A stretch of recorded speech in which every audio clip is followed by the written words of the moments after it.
see. Am I on? All right.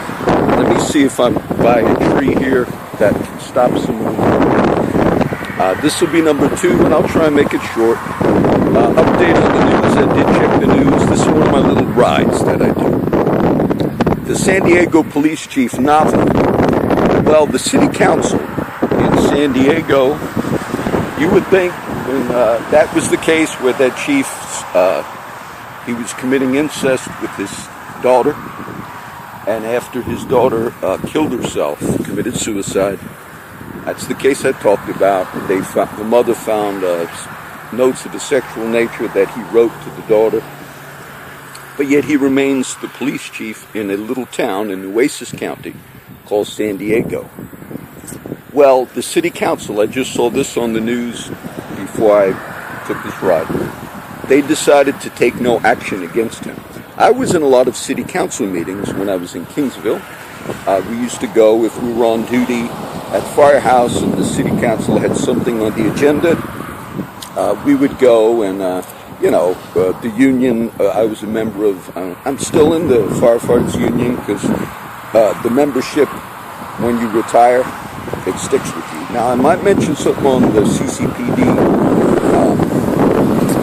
I believe it's possible that when Mr. Christie retires, my retirement, and I'm not just saying this Johnson against the cops type thing. My retirement, let's see if I can get down here. My retirement is in TMRS. That's firefighter retirement. But there are some fire departments, that's a statewide retirement. There are some fire departments and cops whose retirement is just with the city, which is kind of dangerous because if city finances ever go bust, you could lose your retirement. There's another news story right now in the news that last night I saw it.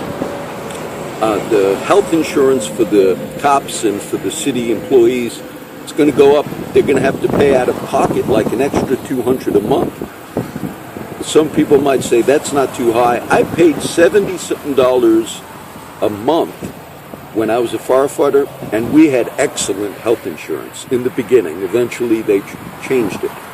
But because the Corpus Christi Police Department and I believe Fire Department are with their retirement is only with the city. And Corpus is not such a big city. So if you ever had a hurricane that wiped out our city, just saw the sign, you could have cops, losing retirement and all.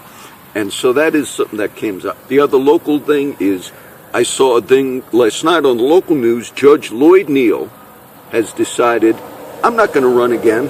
Look, his paycheck as a county judge is very high.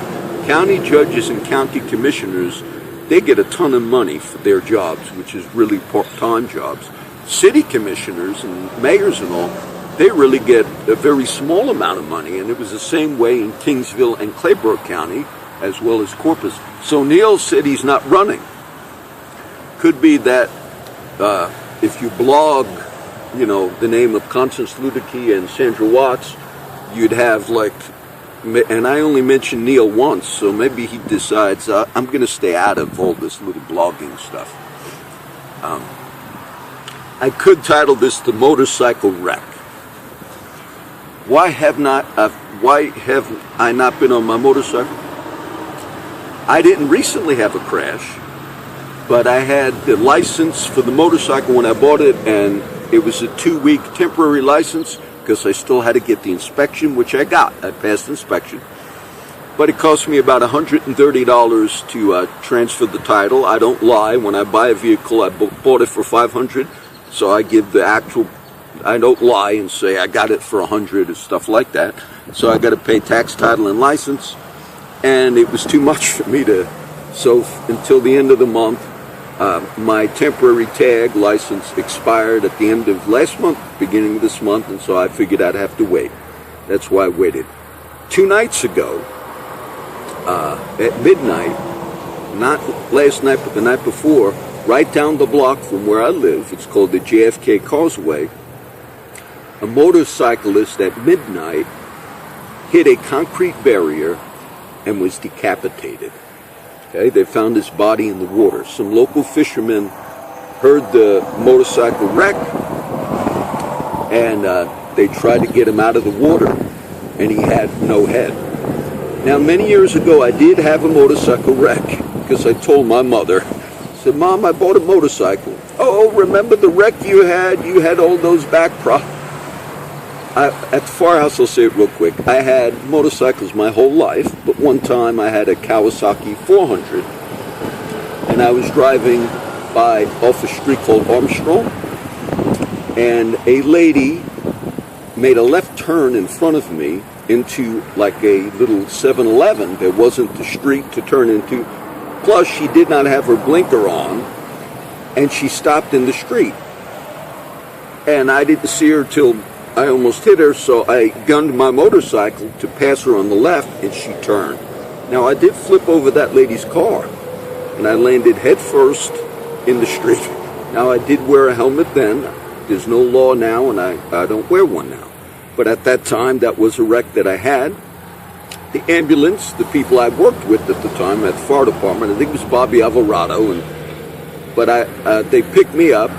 Now, I remember, I hurt myself, but I was young, and my whole body was numb when I had that wreck. But they asked me, I had to go to the hospital in the ambulance, and they asked me, I kept talking about the motorcycle. I said, oh, I hope the bike is not that bad. And I remember they said, don't worry about the bike, you know. And when I got to the emergency room, I told the doctor, I said, no, I'm okay.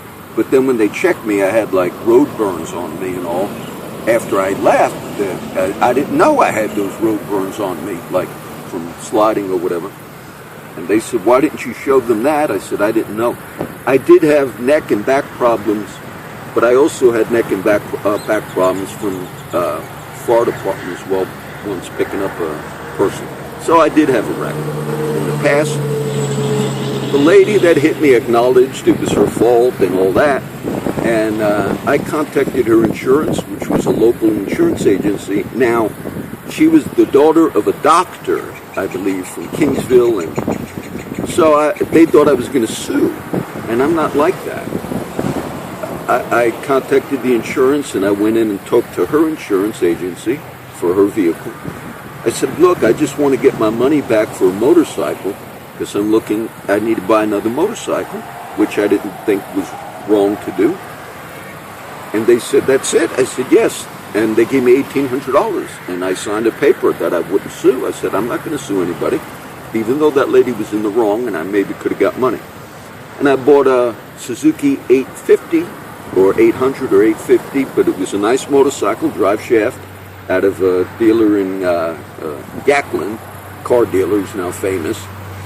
And I brought that motorcycle back to the firehouse, and I remember they were like, oh, you got back up on the horse, John? And I didn't really know what they were saying, but I guess they felt like after you get a wreck, and even my wife had said at the time, well, if that's what he wants to do. But I didn't see it as bravery or stupidity.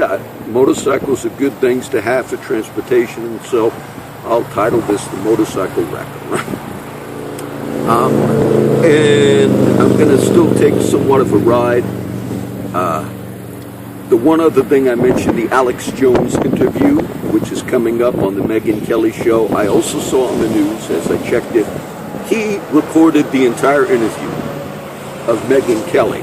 And Alex Jones is like that, you know, he's a YouTube sensation somewhat. That's the only real interest I first had when I found out about his site, which was called InfoWars, because he's out of Austin.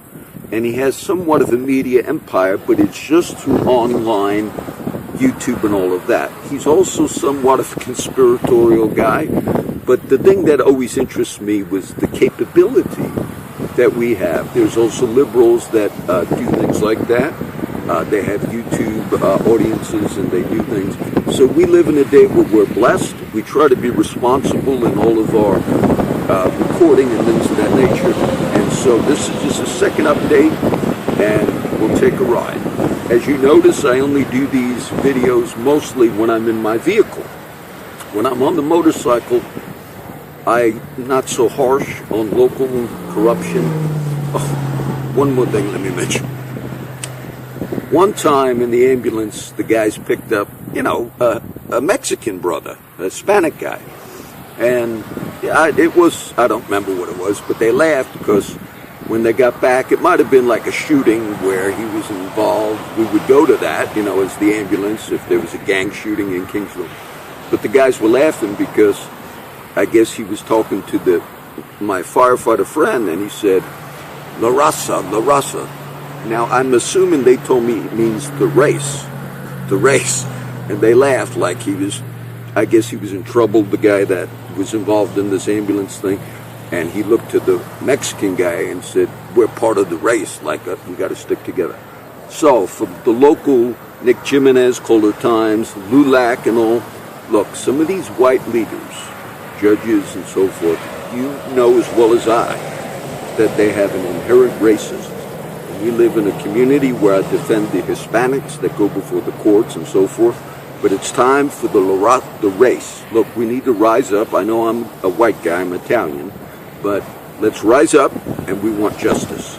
I would make less of these videos if I had my motorcycle license as of now, but it's cost $135, which was the same amount that Sandra Watts fined me because she decided to have me arrested because she told me I didn't have to come back in the afternoon.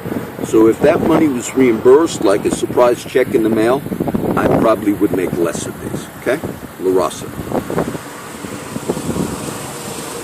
Let me shut it, it's not off.